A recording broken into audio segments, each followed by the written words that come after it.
Hello viewers, welcome back to our channel life style of నిష్ఠ. ఎలా ఉన్నారు? అంతా బాగున్నారా? ఈరోజు కార్తీక పురాణం అధ్యాయం 18. ఇకపోతే ఈరోజు 18వ రోజు బహుళ తదియ. గౌరీదేవిని పూజించాలి. పుల్లని వస్తువులు తినకూడదు. అమ్మవారిని దర్శించాలి. పులిహోర, అట్లు, బెల్లం దానం చేయాలి. అఖండ సౌభాగ్యం లభిస్తుంది. 18వ రోజు చేయవలసినటువంటి పారాయణం. ఓ మునిచంద్ర, మీ బోధ వలన నా అజ్ఞానం నశించింది. నా అనుమానం తీర్చి జ్ఞానం ఉపదేశించారు.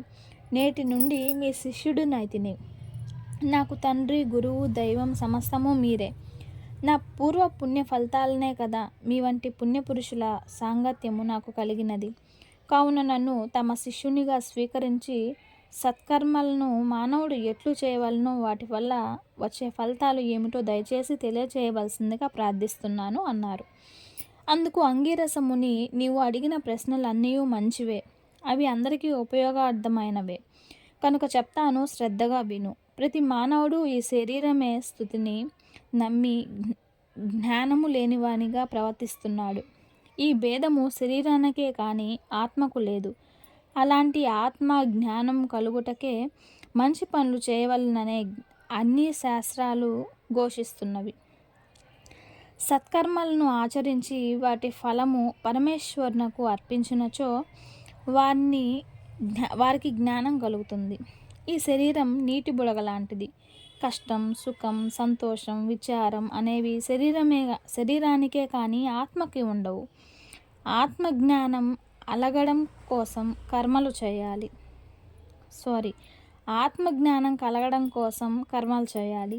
ఈ కార్యాచరణ వల్ల చిత్తశుద్ధి కలుగుతుంది. ఆ విధంగా జ్ఞాని అయి ఆత్మను తెలుసుకోవాలి.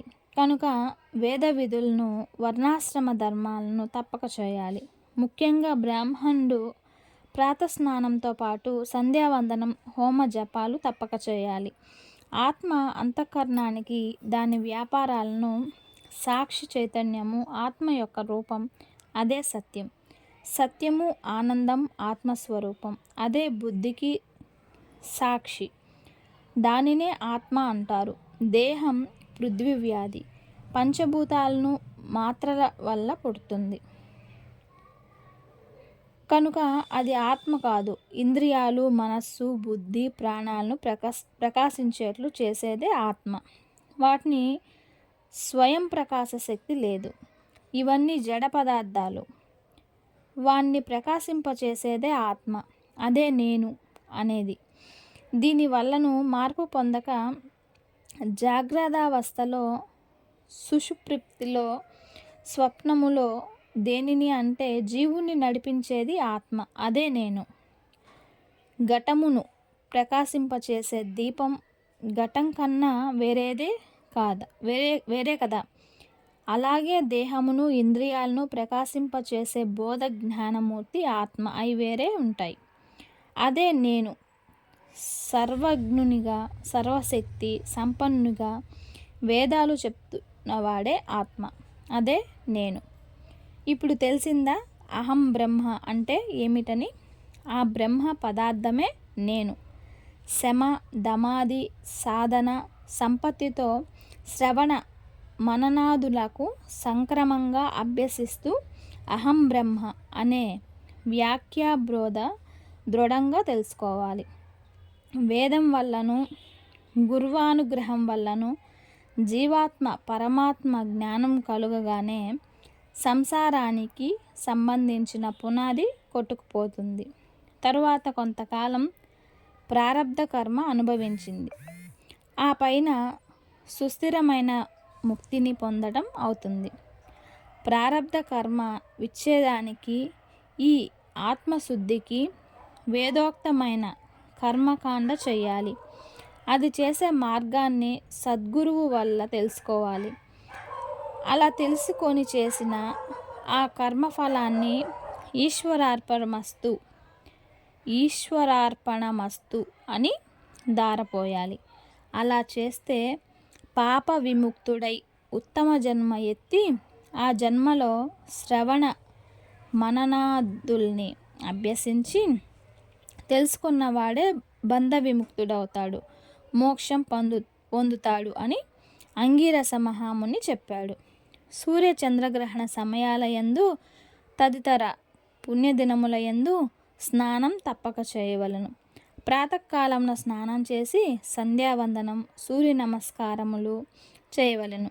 ఆ విధంగా చేయనివాడు కర్మభ్రష్టుడవుతాడు. కార్తీక మాసంలో అరుణోదయ స్నానం ఆచరించినచో వారికి 4 విధాలైన పురుషార్థములు సిద్ధించును.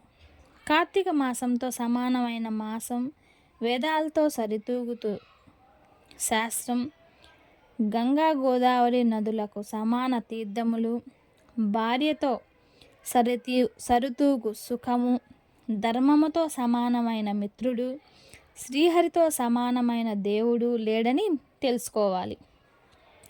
ఈ విధంగా కార్తీక మాసంలో చేసిన వారు 1,000,000 యాగాలు చేసిన ఫలం పొంది వైకుంఠానికి వెళ్తారు అని అంగీరసుడు చెప్పగా విని మరలా ఇలా ప్రశ్నించారు. ఓ మునిశ్రేష్ఠ, చాతుర్మాస వ్రతమని చెప్పారు కదా, ఆ వ్రతం ఎందుకు చేయాలి? ఇది వరకు ఎవరైనా ఈ వ్రతం చేశారా? ఈ వ్రతం యొక్క ఫలితం ఏమిటి? ఏ విధంగా చేయాలి? వివరింపుము, తెలియచేయమని కోరాడు. అందుకు అంగీరసుడు ఇట్లా చెప్పసాగాడు. చతుర్మాస వ్రతము అనగా శ్రీ మహావిష్ణువు మహాలక్ష్మితో ఆషాఢ శుద్ధ ఏకాదశి రోజున పాల సముద్రంలో శేషుని పాన్పుపై నిద్రించి కార్తీక శుద్ధ ఏకాదశి నాడు యోగ నిద్ర నుండి మేల్కొంటాడు. ఆ 4 మాసాలకే చతుర్మాసమని పేరు. అనగా ఆషాఢ శుద్ధ ఏకాదశి, శయన ఏకాదశి అని, కార్తీక శుద్ధ ఏకాదశి, ఉద్దాన ఏకాదశి అని ఈ వ్రతమునకు చతుర్మాస వ్రతం అనే పేర్లు కలవు. ఈ 4 మాసాల్లో శ్రీ మహావిష్ణువు ప్రీతి కొరకు స్నాన, దాన, జప, తపాలు మొదలైన సత్కార్యాలు చేసినచో సంపూర్ణ ఫలం కలుగుతుంది. ఈ విషయం శ్రీ మహావిష్ణువు ద్వారా నేను తెలుసుకున్నాను. ఆ వివరాలు తెలియజేస్తాను, వినుము. పూర్వం కృతయుగంలో వైకుంఠమునందు గరుడ గంధర్వాది దేవతల చేత వేదముల చేత సేవింపబడుతున్న శ్రీమన్నారాయణు వద్ద నారద మహర్షి వచ్చి, పద్మనేత్రుడు, 4 చేతులు కలవాడు, కోటి సూర్య ప్రకాశవంతాలతో ప్రకాశింపడి శ్రీమన్నారాయణకు నమస్కరించి నిలబడి ఉండగా అంతటా శ్రీహరినాథుణ్ణి చూసి ఏమీయూ తెలియని వాని వల్లే చిరునవ్వుతో, నారదా, నీవు క్షేమమే కదా, త్రిలోక సంచారివైన నీకు తెలియని విషయాలు ఏమీ ఉండవు. మహామునుల యొక్క కార్యక్రమాలు ఎలాంటి విఘ్నాలు లేకుండా సాగుచున్నాయా? మానవులందరూ వారిని విధించిన ధర్మాలను క్రమం తప్పకుండా చేయుచున్నారా? ప్రపంచం ఏ అరిష్టం లేకుండా ఉన్నది కదా అని అడిగాడు. అంతటా నారదుడు శ్రీ మహావిష్ణువుకు, లక్ష్మీదేవికి నమస్కరించి, ఓ దేవా, ఈ ప్రపంచంలో నీకు తెలియని విషయాలు ఏమీ లేవు. అయినా నన్ను చెప్పమని అడిగారు కనుక చెప్తాను, వినండి. ప్రపంచంలో కొందరు మనుషులు, మునులు కూడా తమకు విధించిన కర్మలను సరిగా చేయటలేదు. వారు ఎట్లు విముక్తులు కాగలరో నాకు తెలియటం లేదు. కొందరు తినటానికి పదార్థాలు తింటున్నారు. కొందరు పుణ్యవ్రతాలు చేయుచు అవి పూర్తిగా మునిపే మధ్యలో మానివేస్తున్నారు. మరికొందరు సదాచారులుగా, ఇంకొందరు అహంకారులుగా, పరనిందా పరాయణులుగా జీవితాన్ని గడుపుతున్నారు. అట్టి వారిని దయతో పుణ్యాత్ములుగా మార్చి వారిని రక్షింపమని ప్రార్థించు. ఆ మాటలు విన్న శ్రీమన్నారాయణుడు కలవరపడి లక్ష్మీదేవితో, గరుడ గంధర్వాది దేవతలతో కలిసి మహర్షులు భూలోకానికి ముసలి బ్రాహ్మణ రూపంలో వచ్చి ఒంటరిగా తిరుగుతున్నాడు. ప్రపంచమంతయు తన దయాదృష్టితో చూసి రక్షించుచున్న దామోదరులు ప్రాణుల భక్తి శ్రద్ధలను పరీక్షించుచున్నాడు. పుణ్యనదులు, పుణ్యాశ్రమాలు తిరుగుచూ ఉన్నాడు. ఆ విధంగా తిరుగుతున్న భగవంతుని చూసి కొందరు ముసలివాడిని ఎగతాళి చేయుచున్నారు. కొందరు ఈ ముసలివాడితో మనకేమి పని అని ఊరుకున్నారు. మరికొందరు గర్విష్ఠులు కాగా మరికొందరు కుమారులై శ్రీహరిని కన్ను ఎత్తి అయినా చూడకుండా ఊరుకుంటున్నారు. వీరందరి స్థితిగతులను చూసిన శ్రీహరి వీరిని ఎట్లు తరింపజేయుదును అని ఆలోచిస్తూ ముసలి బ్రాహ్మణ రూపం వదిలి శంఖ చక్ర గదా పద్మ కౌస్తుభ వనమాల మొదలైన అలంకారాలతో నిజరూపాన్ని ధరించి లక్ష్మీదేవితో గరుడ గంధర్వాది దేవతలతో భక్తులతో మునిజన ప్రీతిమగు నైమిసారణ్యానికి బయలుదేరాడు.